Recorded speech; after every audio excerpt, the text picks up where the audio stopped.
السلام علیکم ورحمۃ اللہ وبرکاتہ۔ جنت کا راستہ۔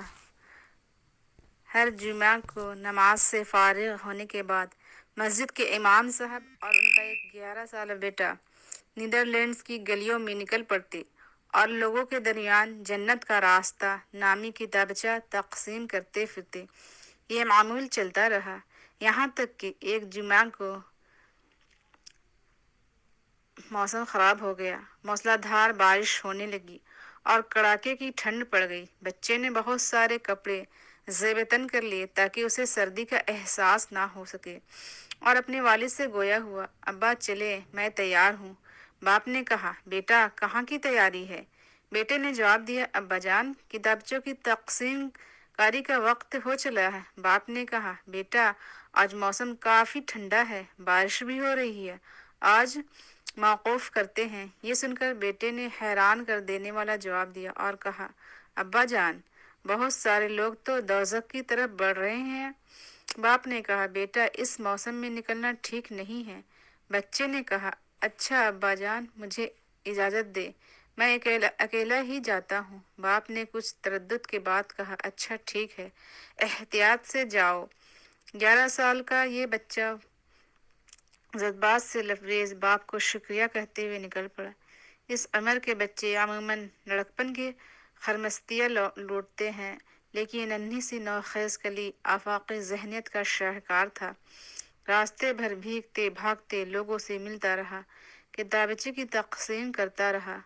قریب 2 گھنٹے بارش میں بھیگنے کے بعد اس کے پاس صرف آخری کتابچہ باقی تھا۔ ادھر ادھر نظریں دوڑائی لیکن کوئی نظر نہ آیا۔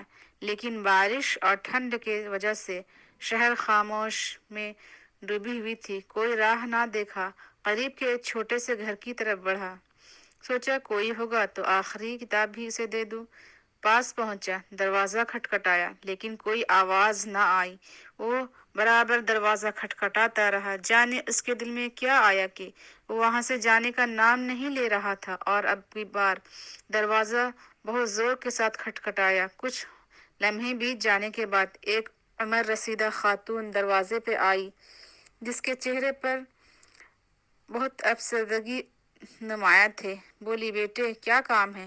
ننھا سا بچہ مسکراتے لبوں اور روشن نگاہوں سے جھکا کر بولا، محترمہ زحمت دینے کے لیے معذرت خواہ ہوں، دراصل آپ کو یہ بتانے آیا ہوں کہ اللہ تعالیٰ آپ سے بے حد پیار کرتا ہے اور اس نے مجھے آپ کے پاس بھیجا ہے۔ یہ آخری کتابچہ آپ کو تحفہ دینے آیا ہوں۔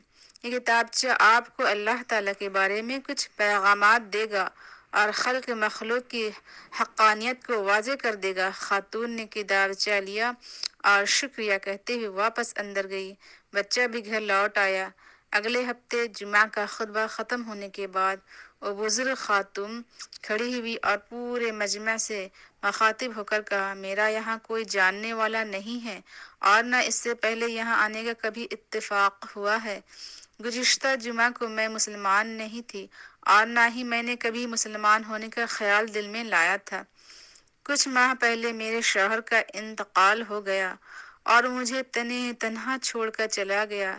اس کے جانے کے بعد زندگی بوجھل ہو گئی تھی، لطیف زندگی ناپید ہو گیا تھا۔ گزشتہ جمعہ جب زوروں کی بارش ہو رہی تھی تو میں نے ارادہ کر لیا تھا کہ خودکشی کر کے اس زندگی سے چھٹکارا حاصل کر لوں، کیونکہ مجھے جینے کی کوئی وجہ نظر نہیں آ رہی تھی۔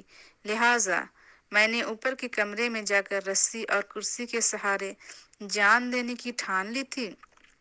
بس شاید کچھ لمحات کی دیری تھی کہ یہ روح پرواز کر جاتی۔ یکایک میں نے دروازے کی کھڑکھڑاہٹ سنی۔ میں نے کچھ دیر رکا، سوچا کہ جو ہوگا کچھ دیر میں خود ہی چلا جائے گا، لیکن مسلسل دروازے کی کھڑکھڑاہٹ نے مجھے گلے سے پھندا نکالنے پر مجبور کر دیا۔ میں مایوس سوچ رہی تھی کہ آخر کون ہے ایسے پرخطر موسم میں میرے دروازے پر دستک دے رہا ہے، وہ بھی مسلسل۔ بالآخر میں نیچے آ گئی، دروازہ جو کھولا تو ایک ننھی سی جان کا بھیگتا ہوا وجود میری نگاہوں کے سامنے زیر لب مسکرا رہا تھا۔ اس کی وہ مسکراہٹ اور آنکھوں کی چمک میں نے کبھی کسی انسان میں نہ دیکھی تھی۔ اس مقدس سراپے کی وصف کشی کے لیے میرے پاس الفاظ بھی نہیں۔ اس کی زبان سے ادا ہونے والا ایک ایک لفظ گوہر نایاب تھا۔ بس میرے قلب و جگر کی تختیوں پر اس کے الفاظ نقش ہو گئے۔ یوں لگا کہ اب میرے مردہ دل کو کسی نے زندگی کے سوغات عطا کر دی۔ اس کا یہ کہنا کہ محترمہ، میں آپ کو یہ پیغام دینے آیا ہوں کہ اللہ تعالیٰ آپ سے بہت پیار کرتا ہے اور آپ کا خیال رکھتا ہے۔ پھر اس نے مجھے یہ کتابچہ الطریق الی الجنہ جو میرے ہاتھ میں ہے دیا۔ میں نے دروازہ بند کیا اور نہ چاہتے ہوئے اس کتاب کو کھولا۔ پھر جو کتاب کو پڑھنا شروع کیا، آنسوؤں سے میری آنکھیں ڈبڈبا گئی۔ میرے اندر ایک انقلاب برپا ہو چکا تھا۔ میں جان گئی تھی کہ اللہ تعالیٰ مجھ سے واقعتاً بہت پیار کرتا ہے۔ میں نے کرسی اور پھندا پھینک دیا کیونکہ اب مجھے سہارا مل گیا تھا۔ اب مجھے زندگی کی قیمت سمجھ میں آ چکی تھی۔ آج میں خود کو خوش قسمت سمجھتی ہوں کہ میں نے اپنے مالک حقیقی کو پہچان لیا۔ اس کتاب پر دیے گئے پتہ کی وجہ سے میں نے یہاں پہنچ سکی ہوں۔ میں آپ کا شکریہ کرنے کے لیے یہاں آئی ہوں۔ میں اس چھوٹے فرشتے کا شکریہ کرنا چاہتی ہوں جو مسیحا بن کر مجھے دوزخ کی دہانے سے بچا لایا ہے۔ مسجد میں ہر جانب سے آنکھیں اشک بار تھی۔ تکبیرات کی صداؤں سے پوری مسجد گونج اٹھی۔ اللہ اکبر، اللہ اکبر۔ امام صاحب جو اس ننھے فرشتے کے والد تھے، ممبر سے اتر کر پہلے صف میں موجود اپنے لخت جگر سے چمٹ گئے اور زور زور سے رونے لگے۔ انہیں احساس ہو چلا تھا کہ اس مجمع میں اس جیسا کوئی خوش قسمت باپ نہیں جس کا بیٹا اصلی ہیرے موتی چن رہا ہے۔ اسے یہ بھی محسوس ہو رہا تھا کہ میں نے مجبوری اور عذر بیان کیا، لیکن اس کے بیٹے کے اندر لوگوں کی ہدایت کے لیے ایسے جذبات ہے کہ اب وہ شرم محسوس کر رہا ہے۔ واقعہ تو ختم ہوا، البتہ ہمارے لیے اس میں اہم اسباق ہے۔ ہر کوئی اپنے آپ سے یہ سوال کرے کہ کیا ہم نے کبھی اس طرح لوگوں کو آگ سے بچانے کی کوشش کی ہے؟